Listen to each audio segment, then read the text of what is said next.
శశిధర్ గారు చెప్పినట్టు గతంలో వంగవీటి రాధా టీడీపీలో ఉన్నారు. చూసుకున్నట్లయితే వంగవీటి మోహన్ రంగ కూతురు వైసీపీలో జాయిన్ అయ్యే అవకాశాలు ఉన్నాయి. ఎక్కడా కూడా రెండింటికి కూడా పొంతన కనిపించట్లేదు. కాకపోతే ఇప్పుడు టీడీపీ అలాగే జనసేన రెండు కూడా పొత్తులో ఉన్నాయి. రెండు పొత్తులో ఉన్నప్పుడు కాపు సామాజిక వర్గం అలాగే కమ్మ సామాజిక వర్గం రెండు కూడా పొంతన లేకుండా ఉండే సామాజిక వర్గాలు రెండు కలిసి వర్క్ చేసినవి గతంలో లేవు, ఇక ముందు చేస్తాయంటే అనుమానాలు వ్యక్తమవుతున్నాయి.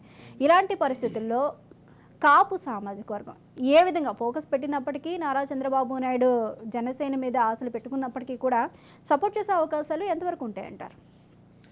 ఫస్ట్ ఆఫ్ ఆల్ నేను మీతో ఏకీభవించింది ఏంటంటే కమ్మ వర్సెస్ కాపు కలవరు అనేసి, అది ఏ బేస్ మీద మీరు చెప్పారో నాకు తెలియదు కానీ చలసాని వెంకటరత్నం గారి కింద కమ్మ కాపు కలిసే పనిచేశారు. వాళ్ళ ఆధిపత్య పోరులో వాళ్ళు వర్గ పోరులో కొట్టుకున్న దాన్ని తీసుకొచ్చి ఒక సామాజిక వర్గం అధికారం అందదు, మనం అధికారానికి దూరం అవుతామని చెప్పి ఒక సామాజిక వర్గం అంటే కమ్మ సామాజిక వర్గం మీద తోసారండి.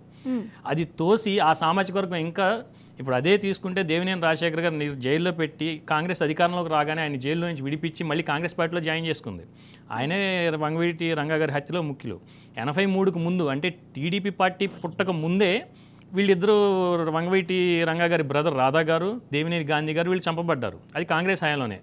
ఆ రోజు లెగవని కులము ఇవి ఎప్పుడైతే కాంగ్రెస్ టీడీపీ అధికారంలోకి వచ్చి టీడీపీ పెట్టిందో అప్పుడు కులతత్వం ఇంజెక్ట్ చేశారండి జనాల్లో. అంతకుముందు కూడా అందరూ సోదర భావంతో సహృదయ భావంతో ఉండేవాళ్ళు. అండ్ సెకండ్ పాయింట్ అంటే కులతత్వం అనేది కాంగ్రెస్ పార్టీ ఒక సామాజిక వర్గం ఇంజెక్ట్ చేసింది జనాల్లోకి. ఆ రోజు నుంచి ఇంజెక్ట్ చేయబట్టే ఈరోజు అది ఇంకా ఒక విషవృక్షంలాగా మన రాష్ట్రం మొత్తం వ్యాపించిందండి. సెకండ్ పాయింట్, మనం ఎప్పుడూ కూడాను కులతత్వం అనేది చూడకూడదండి. అది కాపు కావచ్చు, కమ్మ కావచ్చు, రెడ్డి కావచ్చు, మనందరం తెలుగు జాతి.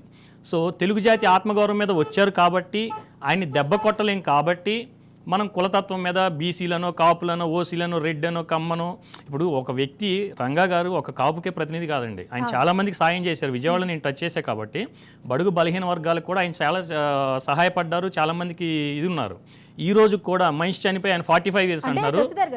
శశిధర్ గారు మీరు కేవలం వంగవీటి రంగా ఎవరైతే ఉన్నారో కేవలం కాపు సామాజిక వర్గం గురించి కృషి చేయకుండా అన్ని సామాజిక వర్గాలకి సమన్వయం చేసుకుంటూ వెళ్ళిపోయినప్పటికీ కానీ కాపు సామాజిక ఎప్పుడైతే ఆయన అండర్ గ్రౌండ్కి వెళ్ళారో కాపు సామాజిక వర్గం అనేది రంగాకి తోడుగా ఉన్నారు. సో ఆ సామాజిక వర్గం అనేది తనని అడాప్ట్ చేసుకుంది.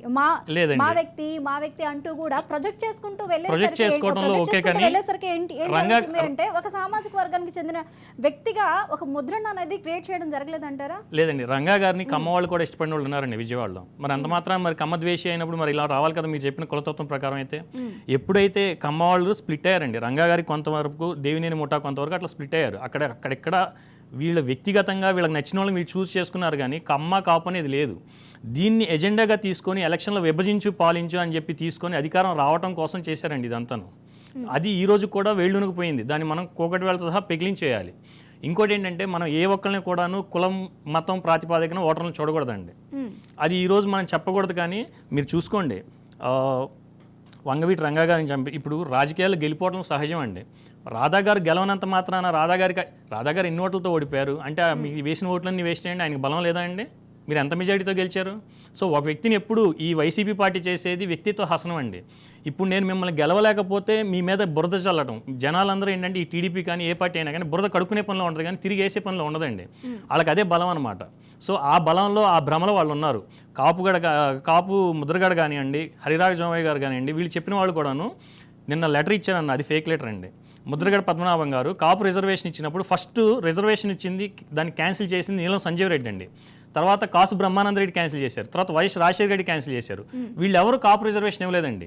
ఇది కులం మీద మాట్లాడుతున్నారు కాబట్టి యాక్చువల్ మాట్లాడడం నాకు ఇష్టం ఉండదు కులం మీద. ఎందుకంటే అందరూ సమానం, అందరూ ప్రతి కులం ఉంటేనే సమాజం బాగుపడుద్దండి. నేను దానికి కట్టుబడి ఉంటాను. సమాజంలో అన్ని కులాలు కీలక పాత్ర పోషించాయి కాబట్టి మన మనుగడ మనం ముందుకెళ్ళగలం. అటువంటి దాని అలా అనుకున్నా కానీ శశిధర్ గారు ఇప్పుడు ఏపీలో చూసుకున్నట్లయితే కుల రాజకీయాలే ప్రధాన పాత్ర పోషిస్తూ ఉన్నాయి. అది మన దౌర్భాగ్యం అండి. అది మన దౌర్భాగ్యం. అదే చెప్తుంది. అది ఇంజెక్ట్ చేశారండి.